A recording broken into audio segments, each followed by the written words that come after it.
Hi friends, இப்போ Pandey sous பாப்பா பாண்டே சோஸில் நம்ம கதிர் இருக்காரு. ஆசாசையா மாமா கடைக்கு இங்கே வந்து நின்று லேஸ் வாங்கிட்டு இருக்கே. இல்லை வந்துட்டான்டா கோபால், வறண்டை இழுக்கிறதுக்குனே வருவியாடா அப்படிங்கிற மாதிரி ஆயிடுச்சு. அப்புறம் பார்த்தா வீண் உரண்டை இழுத்துட்டு இருந்தாரு நம்ம குமார் தம்பி. அடி வாங்க போறடான்னு பேசிகிட்டு இருக்க. டபக்குன்னு பார்த்தா எப்பொழுதும் நம்ம கதிர் தம்பி தான் கை நீட்டுவார். இன்னைக்கு குமார் தம்பி கை நீட்டுறாரு. சுகன்யா வீடியோ எடுத்து அனுப்பி நம்ம ராஜுக்கு அனுப்பி, உங்கள் எதுக்கு கதிர்லாம் இங்கே கடைக்கு வராரு, வர வேணான்னு சொல்லுங்க. டேய் ஏன்டா இவ்வளோ நாள் சோறு போட்ட குடும்பத்தை நீ நினச்சி பார்க்கல, நல்லா வருவாடா, நன்றி கெட்ட உலகமடா அப்படிங்கிற மாதிரி ஆச்சு. அதுக்கப்புறம் பார்த்தா இங்கே ஒரு பக்கம் கதிர்கிட்ட மன்னிப்பு கேட்டு அனுப்பி வைக்கிறாரு நம்ம பழனி. இந்த வீடியோவை பார்த்தோன்னே ராஜுவால சும்மாவே இருக்க முடியலங்க. உடனே கோவத்தில் கொந்தளிச்சு போன ராஜி இதை பார்த்துட்டு தான் அண்ணன்னு கூட பார்க்காம குமார சும்மா லெஃப்ட் அண்ட் ரைட் வாங்கிட்டாங்க.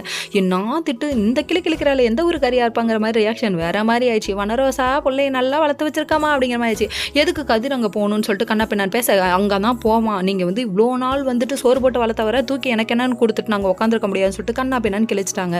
பெத்தம்மான்லாம் பார்க்கல, ரவுண்டு கட்டி திட்டினாங்கன்னா பார்த்துக்கோங்க. இந்த சம்பவத்துக்கு அப்புறம் அடிக்க போனதை பார்க்கணுமே, ஐயா நம்ம பொண்டாட்டி சரியான ரவுடியாக இருப்பா போல அப்படிங்கிற மாதிரி ஆயிடுச்சு நம்ம கதிரோட ரியாக்ஷன். இருந்தாலும் பாசம் ஒரு லவ் அதில் தெரியுது இல்லை அப்படிங்கிற மாதிரி ஆயிடுச்சு. அதுக்கப்புறம் நம்ம சோகத்தில் உட்காந்து அந்த மீனாவை நேரில் போய் பார்க்கலான்னு சொல்லிட்டு நம்ம ராஜும் கதிரும் அங்கே போய் நின்றுட்டாங்க. கடைசியில் அக்கா நீங்கள் பண்ணதான் கரெக்டு, அவங்க பண்ணது எல்லாமே தப்பு, அவங்களுக்காக நான் உங்களை போய் கோச்சுக்கிட்டேனேக்கா, என்ன மன்னிச்சுக்கோங்கக்கா அப்படின்னு சொல்லி கேட்க பாசத்தில் இவங்க பாசமலரையே மிஞ்சிட்டாங்கன்ற ரேஞ்சுக்கு போயிடுச்சு. இவங்க ரெண்டு பேரும் அண்ணன் தம்பி வேடிக்கை பார்க்க, இவங்க ரெண்டு பேரும் கட்டி பிடிச்சிக்க. எடே நான் கூட இப்படி பண்ணதில்லடா, நீங்கள் தாண்டா. அதாவது ரொமான்ஸு நம்ம ராஜிக்கும் மீனாவுக்கும் தான் அதிகமாக இருக்குது. என்ன பண்ணுறது? ஓகே ஃப்ரெண்ட்ஸ், நெக்ஸ்ட் வீடியோவில் பார்ப்போம். பாய்.